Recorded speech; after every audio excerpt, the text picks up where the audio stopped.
अगर किसी को अपना एक ज्वेलरी ब्रांड स्टार्ट करना है ऑफलाइन एंड ऑनलाइन तो कितना इन्वेस्टमेंट लगेगा और it will be very interesting to know the bifurcation of each category. Online and offline say better. I think the right place to start would be definitely have an online presence. Okay. And for the first year, Yeah. don't get bogged down by fixed costs. Okay. In the form of a retail space. Instead, go and participate in pop-ups.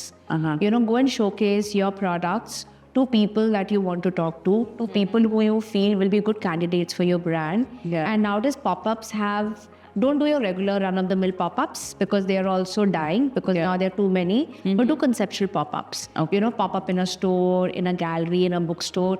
Again, basis the target audience that you want to talk to.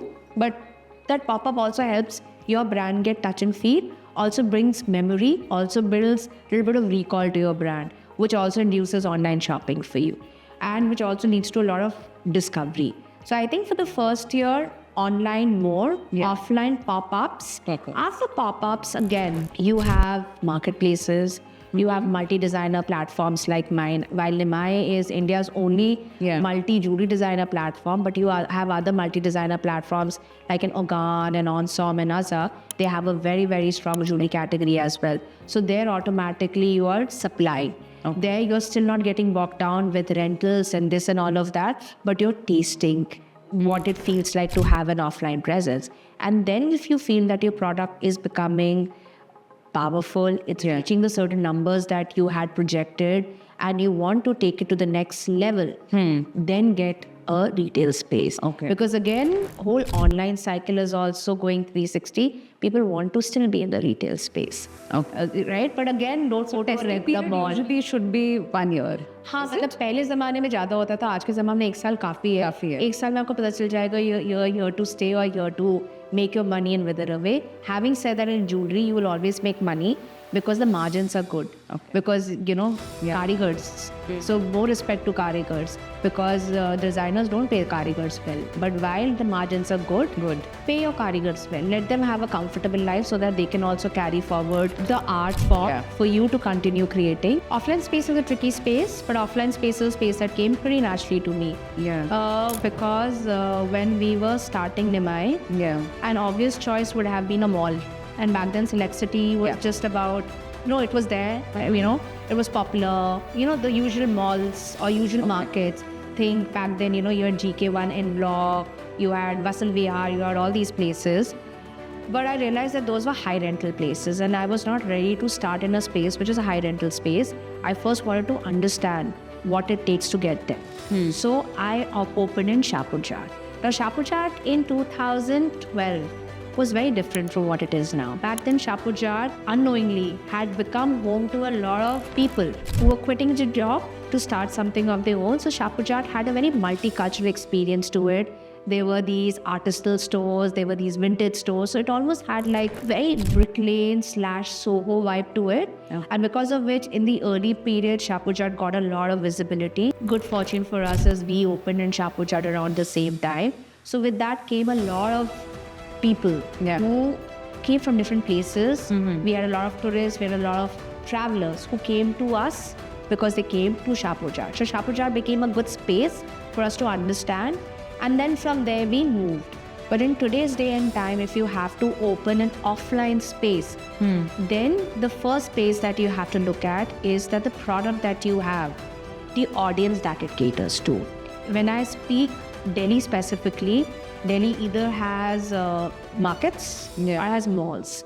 Besides markets and malls, there are very few places in Delhi where there's a destination vibe.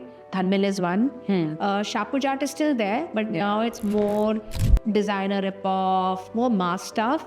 Hoskas Village at one point of time had that vibe. Meher Chand, but it's closer to Khan Market, it's expensive.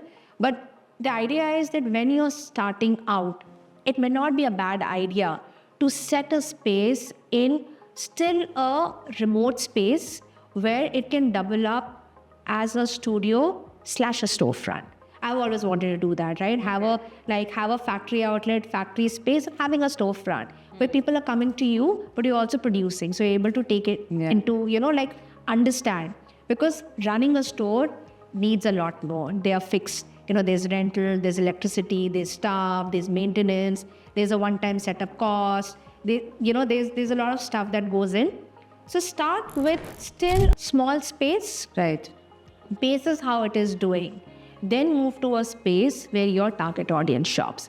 But then be ready for a major upgrade, because if you go to any space in Delhi, Khan Market again is not a reference point, because Khan Market is the most expensive real estate now I think I would say in the world, because the rentals are obnoxiously high. So I'm not using Khan Market as an example. It took us 12 years to reach here. But when I look at other spaces, your rental can be anything between 1.5 to 3 lakhs, basis the space that you're getting. Yeah. There again, I love the idea of two brands collaborating with each other, where you don't have to carry the weight yourself. Get two complementing brands to coexist, which also encourages people to come to you for different things. So even back then, when in Shapurjar, my second store was in collaboration with Greener, which is my suspense. So there, the whole culture of a store and a cafe just lend a different vibe to it, a different flavor to it. And I think people like that. People like going to, and for me, that's what I've always enjoyed about retail. That retail should not only be about shopping. Retail can also be a space where you just relax, read, and all of that. Now, obviously, in a lot of my old stores, we had the luxury of space because my stores were 3,000 square feet.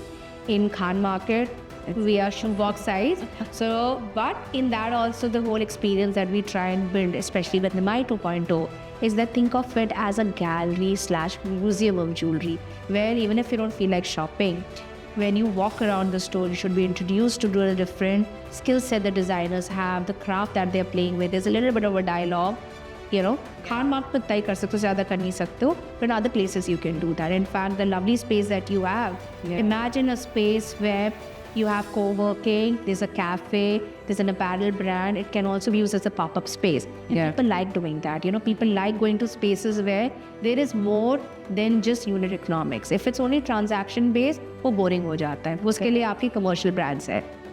So I think, And ये जो pop-ups है, are they like straight away you have to pay for them, or they can also be on commission basis? It again depends. Again, like for us, I think I launched Nimai at the right time where a lot of other people were also launching. So in our initial years, I would say the first 5 years, Nimai never really had to pay a single rupee for anything.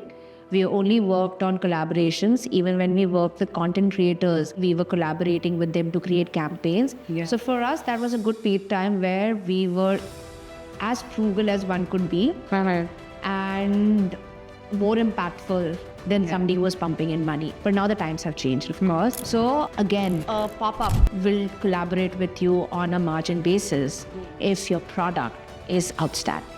If your product to be outstanding, you have to spend time in researching, in breaking the clutter. If your product has not broken the product and it's run of the mill, then your product will be an addition to what is already there in the market. So there's always skin in the game, and at the end of the day, interest level also soars from the product that is being created. So especially for jewelry and the unorganized sector that we are in, I always tell people design first. It has to be, yes, it can be intentional, it can be thought driven. So when we talk about other aspects like, is it sustainable, it is artisanal, it's handcrafted, it's beautiful. It's coming from a space of heart. But at the end of the day, when a layman looks at it, the layman is still looking at the design. So I always say design first. Everything else is a gift that you're giving to people. So it reminds me of the time when we had launched Promise Bangle. I had spent 1.5 years in creating Promise Bangle, and I should have worn my Promise Bangle. But when we had launched Promise Bangle, and Promise was a very special project that I had launched in 2018, and I had started work on Promise in 2016. And Promise was a product that was dedicated to Lakshmi Agarwal, who was an acid attack survivor and an activist. And we had said that we will give 7% of our proceeds to Lakshmi. The Promise Bangle came with a secret compartment where you could handwrite a promise to yourself or to a loved one and wear it as a constant reminder to yourself. And since I wanted people to wear the Promise Bangle, and at the same time I didn't want people to spend too much money in buying Promise Bangle, hence it could not be gold and silver. So I worked with stainless steel, and I worked with a special plating, which is PVD, which is now very, very prevalent. But in 2016, only the jewelry manufacturers knew. It's the same plating that goes on watches. Okay. And I said, wear the promise bangle. So even before I got the bangle into the market, I wore the promise bangle for 2 years to see whether the sheen stays, does not stay and all. Yeah. And then we launched Promise into the market. And there again, my focus was design first. While we were, giving proceeds to an acid attack survivor, while there was a beautiful narrative and story behind it, Yeah. for a layman, the first place that they were buying was not out of pity, was because it was a well-made piece of jewelry. I think that is very, very important. Because again, words like handcrafted, sustainable, artisanal, they're overabused words. Create something first which has a lot of heart, a lot of love. Yeah. It should show. Thank you for watching my clips. If you want more clips like this, please follow my channel, BS Miss India Clips.